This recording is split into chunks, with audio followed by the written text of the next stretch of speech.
Hey everyone, this is Kevin from Between the Bits, and I just wanted to make this video just to give my thoughts on The Last of Us Part 2, and seeing as how the community is divided on it at the moment, I don't think it's given the most fair light when looking at the gameplay and the story combined, and instead of just the gameplay. Everyone has just been talking about the story, and I get it that the story is not the level that we would have wanted it to be, and I also feel disappointed in the story, but I'll get into that a little bit later. But the purpose of this video, I just wanted to get an outlet for my feelings on this game, since out of all of us working on this channel, I'm the only one that has the game. I'm the only one that even wanted the game in the first place, that wanted to give it a chance.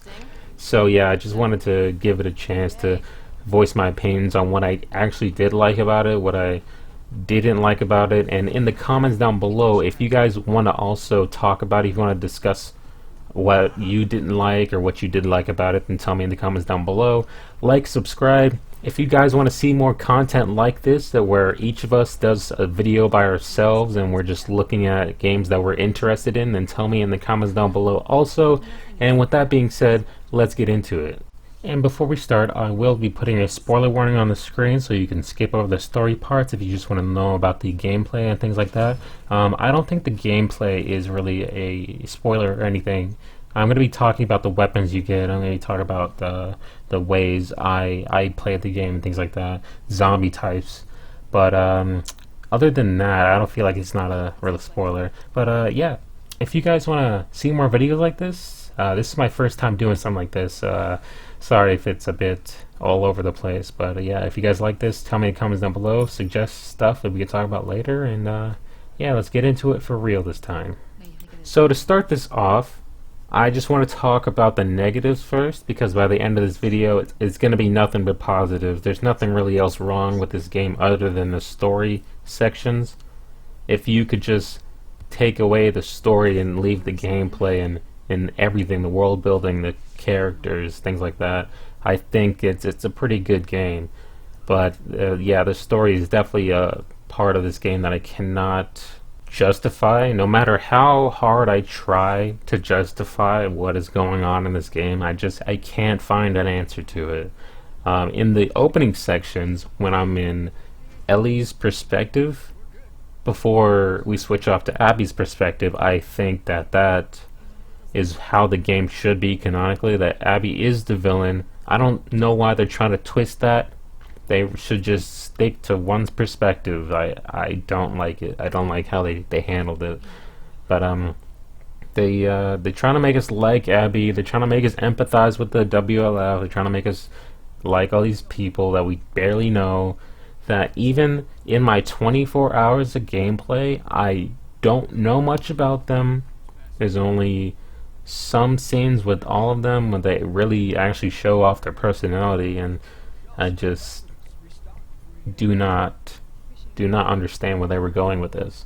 And this isn't even the worst part. Like, if you look more into the story for itself, you'll see that near the end, that is where the biggest slap in the face is, I think. I don't think that this game is worth your time if you're in it just for the story itself. But if you're in it for the gameplay, then stay, and I'll talk about that a little bit. But the ending is where I really have most of my problems with it. The theme in this game is one of violence begets violence. An eye for an eye makes the world go blind, and I feel like that's a good thing to show people. Show people that revenge doesn't really have an end, really. It doesn't end, and you just end up, I don't know, like right back where you started, I guess, something like that. But that is an important lesson to tell, but I don't think it was told very well in this story. I've been looking around, seeing other people's opinions on this game, and I have seen some more positive opinions about this game, which I wasn't expecting to see, which is a welcome change, and I think that seeing those has opened my eyes to the positives of the story. It's not all negatives, and even though I do have positives that are in Ellie's storyline, there are positives in Abby's also, but not nearly as many positives, I don't think. So, some of the positives for Ellie's storyline is that she's going on this righteous crusade through Seattle to find Joel's killer, which I think is the reason that everyone even got this game in the first place. That's the reason we're here, you know? And we're also here for the zombies and stuff and combat, you know? But besides that, we're also here for Ellie and her point of view and what she's going through, because we feel like we're right there with her, you know? We're right there with her. We're seeing this person just kill our father figure or adopted father or whatever, and we feel bloodlust or vengeance or whatever, and we want to go after them too. So I think that's a big positive.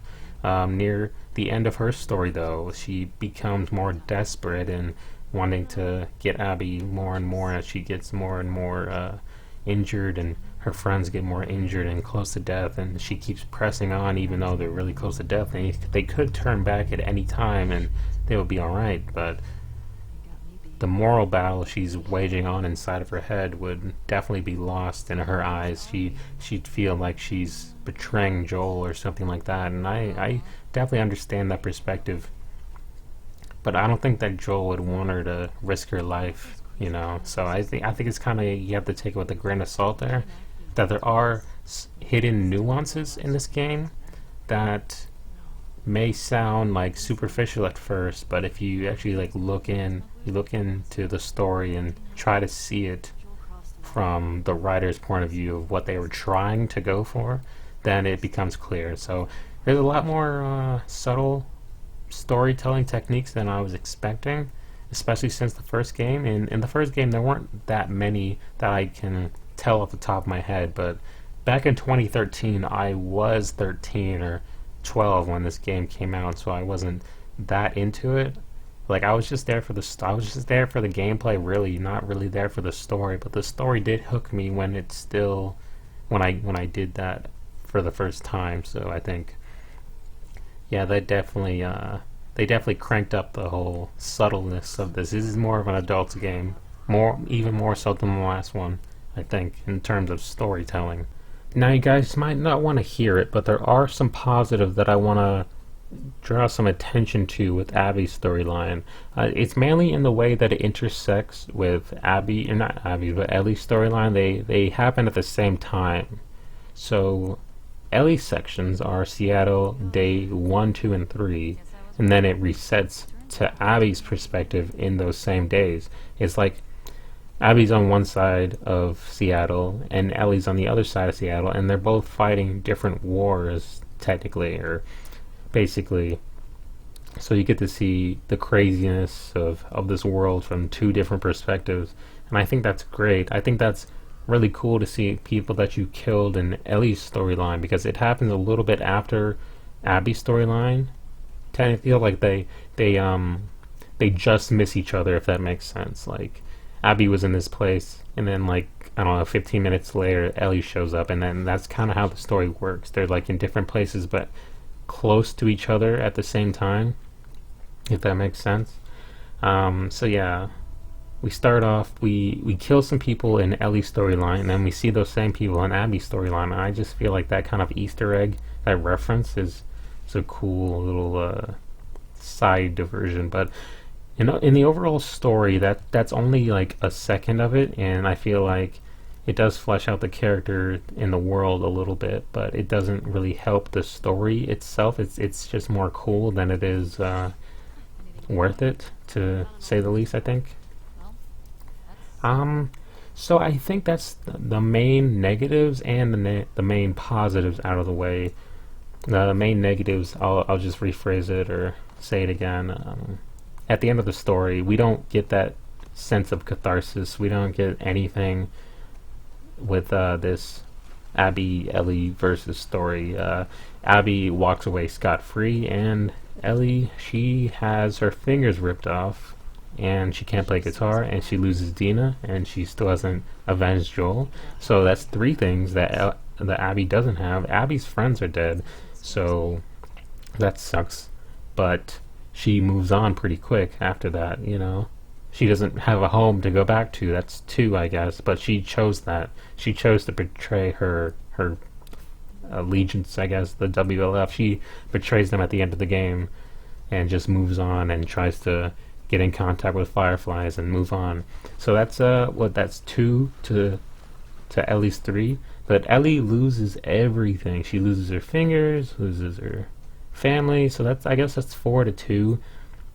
You know, they're still not equal, I don't think, in the terms of what they've lost. But yeah, it's just not a good takeaway, I don't think.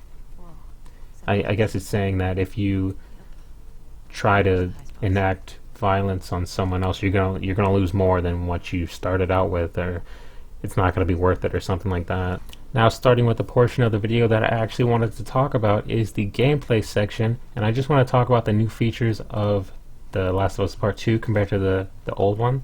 There's a weapon modification system where you can change the stability, capacity, you can add scopes to some weapon, you can change the barrel out of some guns to increase damage, and I think that just that theme, that menu system it makes sense. It makes scavenging worth it, more so than the last game. I don't feel like the weapons in the last game were underpowered or they needed modification, but I feel like this makes sense. But it does kind of take you out of the immersion a little bit, because one, the animations, they subtly, not so subtly, but they conveniently hide the actual gun attachments. Like they hide them a little bit, like they cover it with their shoulder a little bit, so it just like they're filing something down, but it doesn't make sense in context to what they're adding to the gun. But that's besides the point, I think.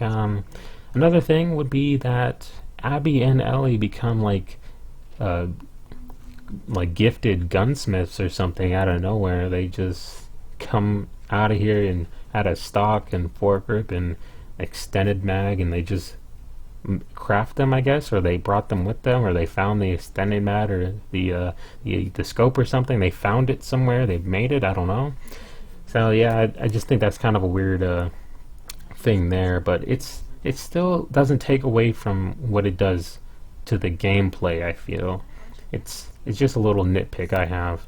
Another positive, I guess, when it comes to gameplay. I'm not sure if that's like the right thing to say when it comes to gameplay. I feel like there's nothing really wrong with the gameplay here.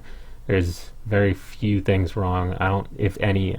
You could tell me in the comments down below if you had any trouble with the gameplay and how it runs, the frame rate and all that, and how it runs. You could tell me that in the comments down below, but I seriously have not had any trouble with the movement system, the sense of verticality. That is much improved from the first game, because Ellie is much more agile than Joel. I think that a welcome change is that sense of verticality. They took a lot of hints from Uncharted 4, and I appreciate that. I had so much fun just moving around and looking at stuff, looking at notes, looking around the world that wasn't a part of the story, and just crafting my own kind of narrative from it, you know. Another thing that that is dependent on the gameplay, I guess.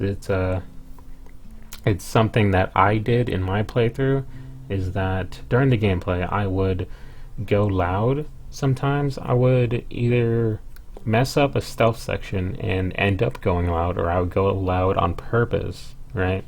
And I would then get up and run from whatever cover I was in. I would get up and I would follow this kind of scripted sequence where the enemies are shooting at me, but at the same time it's more dynamic because I didn't have to run. I could have fought them all off, but I decided to run and just go into the next section so I could save my resources. You know, that is a strategy that I feel like a lot of people are going to employ when they play this game on the higher difficulties. I'm not sure how many people are going to go through playing through this. I think mainly YouTubers and completionists are going to go into this game on the hardest difficulty, which is Survivor and New Game Plus. I don't think many people are going to go through that because a lot of people do not like the story here. I doubt that I'm going to be able to also, because It took me 24 hours, like I said, of gameplay to get through the end, and that was on normal. That was on normal, so that just tells you how long this game is.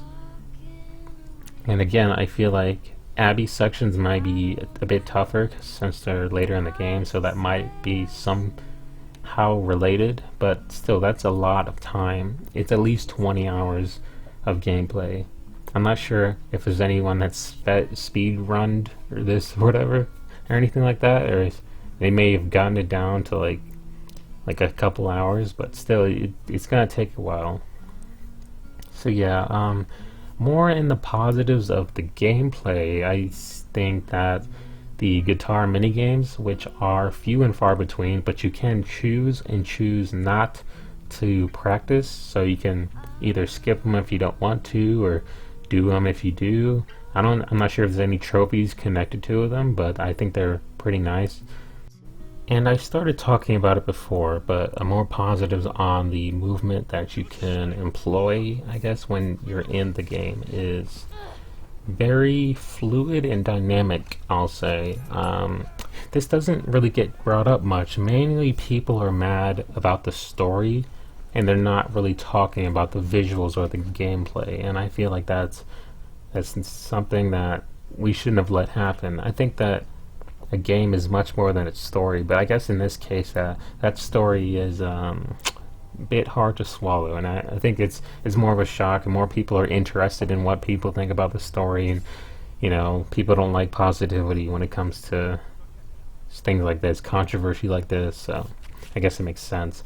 But yeah, more on the type of gameplay that I usually do is it goes along the lines of me getting too brave, I guess, more along the lines of trying to get out of a situation as easily as possible. And by easily, I mean like grabbing a guy, for instance. And in this scene right here, you can see that I do that. Grab that guy, shoot that one, stab this guy, and then I run, because I didn't realize this guy was behind me, and that was a really lucky headshot, because a lot of times in this game I'm not the best when it comes to headshots, so that was really lucky. And you see how you could just move to this next section so seamlessly, and there's new enemies now. There's new enemies, and the enemies from the last section don't follow you. At least if you wait around too long, they will, but they don't follow you for now. And I could just run and keep running and keep running. But from this section, there's actually a way for it to keep you from not running away. And I think that's pretty cool, because in this game, or for this section I mean, you have to take out at least 2 of the enemies that are in this section, and then more enemies will come down from the rooftop there. You see that in the top corner there. They'll come down and then they'll try to smoke you out or something like that. And yeah, it's just, see, look at that guy coming up, or coming down, I mean. I feel like that it's just such a cool feeling of, oh, this is a really well organized group, and I'm vulnerable here, but then I can still outmaneuver them, and I can still gain the upper hand. At this point, I'm just watching my own gameplay. It's just it gives me such a good feeling whenever I pull this stuff off. I guess now I should talk about the positives when it comes to AI. Honestly, I didn't have so much of a problem when it came to AI in this game. It was pretty consistent all the way through, honestly. All the AI is pretty smart. Pretty smart. They're still AI, so they're gonna mess up at some points, but at the most part, they gave me a good challenge. I was on normal difficulty, but on the footage I'm showing you, it's on New Game Plus on hard mode. So yeah, that just goes to show you that they're a bit more difficult. In some of the other footage that I've gotten, some of the enemies will pull you out of a hiding position. If you're like prone on the ground, they'll pull you out of it so they can get at you. And I feel like that goes to show you that, oh, these are real people, that they can see you down there. I mean, It makes sense when you think about it that they would add an animation like that. Like, why wouldn't they? If you were able to just get away from them from going on under objects prone like this, then the game wouldn't really have too much challenge to it. Not every section has these prone areas, and I think it's about. I'm not sure if I want more of these or if it's a good amount, but I think it's a pretty good amount for the locations. It makes sense, and as you can see, they do pull me out at some points, but yeah, it's not great. This gameplay, I'm not the best at it because it is, like I said, frustrating at times. But I try and show you everything, even all my deaths, just to show you like, oh, this game is not a joke. You know, if you're gonna go into this, you got to go into it smart and with a plan. The weapons you get depend on what character you're playing as at that moment, and they also depend on if you explore the world any, because there are some weapons that you can miss, like a shotgun that Ellie can miss if she doesn't go into like the bank area, and that's usually given to you during a note, so you have to like look out for that note. Or if you don't look out for that note, if you don't get that note, then you might not know to go into the bank and get the shotgun. You know, that's just one of the ways you can miss out on weapons if you don't look around. But in terms of the kinds of weapons you get, they're basically the same. They both have pistols, they both have bow-type weapons, but Abby has a crossbow, which is a bit better than the regular bow. You don't have to put the string back yourself, it just fires automatically, so that's is nice, and it's silent, so definitely better than the regular bow. They both have shotguns, they both have rifles, but Abby has a semi-automatic rifle and you have a hunting rifle, which is bolt action, so that definitely puts I don't know, a bit of a more advantage with Abby there. But yeah, in terms of how the weapons feel to use, they're definitely very punchy, very it feels good to use, you know. Animations for the reload animations, I never really noticed much, but for the shotgun especially, it feels good to hear that sound. The sound design in this game also is very good. That with the visuals very good, so I think they definitely knocked it out of the park with that one. Let's see, some other positive points I think in the gameplay section. I think this more goes with how zombies work in this game, but it's you can get a bottle or something and throw it at a group of human enemies, and then that will alert the zombies to their position. And I feel like I'm not sure if that's been done in the first game or not, but it has been done in other games, and I'm glad it's made its way over here, you know. So I think I'm out of positives for the gameplay section, but that doesn't mean that there aren't any that I might have missed, so that's why I'm saying that. You guys can leave your own suggestions in the comments. So if there's something I missed and you like this section of the game, you don't like this section of the game, tell me in the comments down below and we will discuss it, you know, a little bit, hopefully. And yeah, I think that's it for the gameplay. So let's move on to what the zombies bring to the table. That's what you're all here for, right? That's basically why anyone has got any of these games. I think it's mainly for the zombies, that aspect of it. So the types of zombies that this game adds that are different from its predecessor are two new types that are out in the world, but there is another third type that is out, but it is a boss monster, so I feel like it doesn't really count. I'm not going to show any footage of it. I'm not really going to talk about it. I don't think it's really that important. But the other two types are the Stalker and the Shambler. I'm not sure why it's called that. It doesn't really go into what it does. Not sure. But again, maybe it's the way it walks. But it's basically a monster that it tries to get close to you, like all the other ones. But for this one, it blows out a toxic gas that if inhaled or if it like even touches you, it like burns you. So I feel like that kind of trumps Ellie's immune like factor. You know, she can't resist burning, so I guess it doesn't really matter there. But yeah, and that type is one of the types that I think is pretty good. I like it. I like the way it moves. Right, I like the way it acts and things like that. Um, Mainly, I like the way that it's not like super tough to beat. Honestly, it takes a couple shots though. It does take a couple shots, and you have to think about your strategy whenever you're doing this. So it's not like super easy. It's not like a runner zombie. The runner is just a basic zombie that you don't really have to think too much about. They can see you, but they're still just regular zombies. They don't do much. Clickers, though, on the other hand, those you really have to think about. You have to be really quiet around. And I thought that would be the same with the shamblers. For some reason, they can still see you also. I'm not sure how they come about, because clickers are different from runners in the way that the infection is spread through their body in a matter of years. They're pretty old compared to the other ones. So I'm not sure how the shamblers came about, if they're like really old, because the bloaters are really, really old. They're really old clickers, but they can still see you. So I'm not sure what that's about.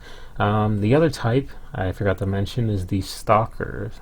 So the stalkers are a type that when they see you, when you see them, I should say, they run away and they try to get at your backside. They just try to get at you whatever way they can, things like that. And they are tricky to deal with, you know, if you're not paying attention. They can sneak up behind you and bite you or whatever. So I feel like these two types are definitely frustrating, but they're not annoying at that time. So this game, the gameplay itself is fun. So I think like if you want to pick up this game, get it for the gameplay, get it for maybe Ellie sections. Try to tune out Abby sections. Try not to think about it too much. It's not worth your time. All in all, I would give this a solid 7 out of 10, and I feel like with all the other stuff that's in this game story-wise, that is very generous. I think that's very generous of me to give it that, because not many other people would. A lot of reviews I've seen are 3s and 4s, and I don't think that's fair to the people that worked on the gameplay of this. So yeah, if you guys want to suggest stuff in the comments down below, if you agree with my pick, if you don't agree with my pick, tell me in the comments down below, and I will look at them, ask what you think about it, if you liked it, if you didn't, things like that. If you want to suggest topics we could talk about later on, things like that. I explained it at the beginning of the video, but just in case. If you're still here, that's kind of weird. I wouldn't expect anyone to still be here, but yeah, thanks for that. Yeah, we don't have an outro yet or anything like that, so peace. I'm out.